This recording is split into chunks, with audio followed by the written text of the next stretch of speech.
Hi, good morning. My name is Muhammad Firdaus bin Fazmi. I am student of UITM. My student ID is 2023800318. Assalamualaikum warahmatullahi wabarakatuh. Let me introduce myself. My name is Muhammad Izzuddin bin Abdul Razak and my ID card student is 2023 698 Assalamualaikum. My name is Misha Zurina binti Zulkifli and my student ID is 2023232618. Assalamualaikum. My name is Nur Amira Nadia binti Khairul Nizam and my student number is 2023867908.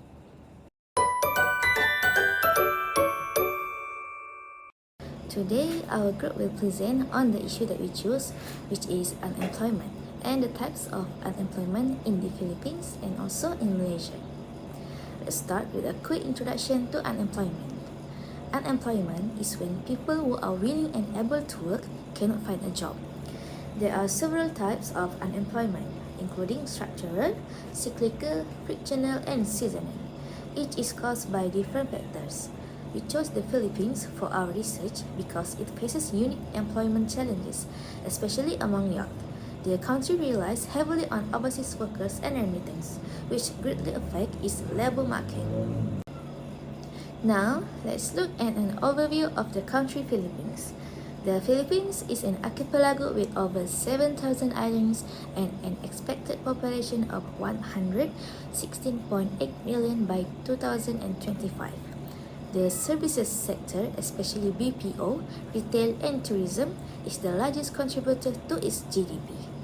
The gross national income grew by 7.5% in 2025, mainly supported by remittances from overseas workers. However, national debt has increased, reaching 15.18 trillion pesos in 2024. Despite strong domestic demand and infrastructure spending, the Philippines still faces challenges like high poverty, rural job gaps, and underemployment. Let's now look at unemployment in detail. According to the Philippine Statistics Authority, unemployed individuals are aged 15 and above, without work but actively seeking jobs. However, discouraged workers and the underemployed are not included, so actual job insecurity is likely higher. As of 2025, the employment rate is 4.1%, but underemployment and informal works remain major concerns, especially in rural areas. Now, let's go over the types of unemployment in the Philippines. First, cyclical unemployment caused by economic downturns like COVID-19. Many lost jobs in tourism and small business. Second, structural unemployment. Skills do not match job openings. Many graduates cannot find jobs in their fields. 3. Frictional unemployment happen when people are between jobs or just entering the job market. And 4. Seasonal unemployment affect jobs like farming, fishing, and short-term overseas contracts. And last, underemployment. People work, do not earn enough, or work too few hours. This affects more than 10% of workers, especially in informal sectors. Okay, let's look at how unemployment affects the Philippines and Malaysia. The number one, in the Philippines, high unemployment has led to poverty and inequality, especially among youth and rural communities. The second one is many are forced into informal jobs without health insurance or retirement benefits. The number three is both countries saw a rise in underemployment, where people had jobs but earned very little or worked to few hours.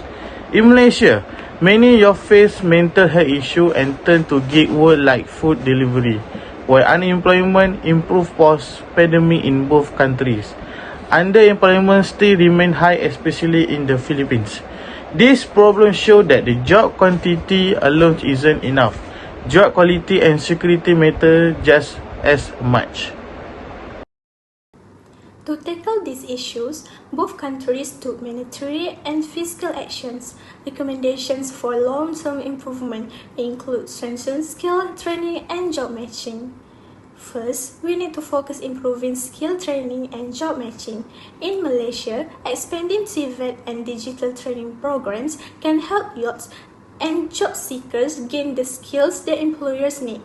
Meanwhile, in the Philippines, TESDA programs should continue to grow, offering digital skills training that fits today's job market.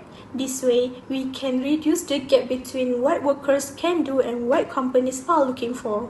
Second, we must support our gig workers and those in the informal sector. In Malaysia, the government can create policy that give social protection such as insurance and EPF for delivery riders, freelancers, and others in gig jobs. In the Philippines, it's important to provide legal rights and social benefits, especially for informal workers in rural areas. This will help protect their income and working conditions. Next, it's important to make sure wages stay fair and realistic.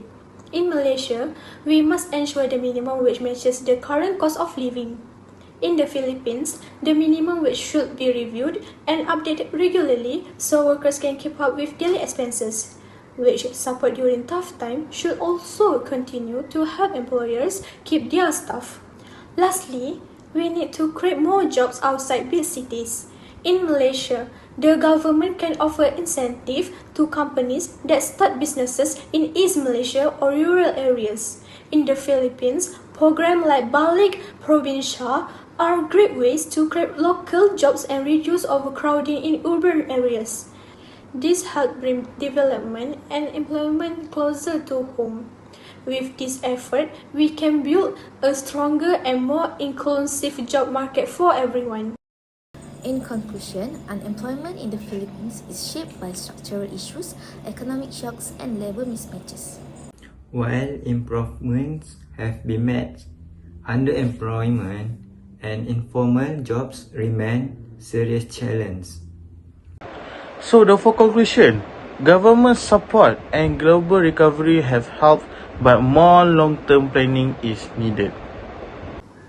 With the right investment in education, skill, and social protection, Philippines can achieve better employment for all.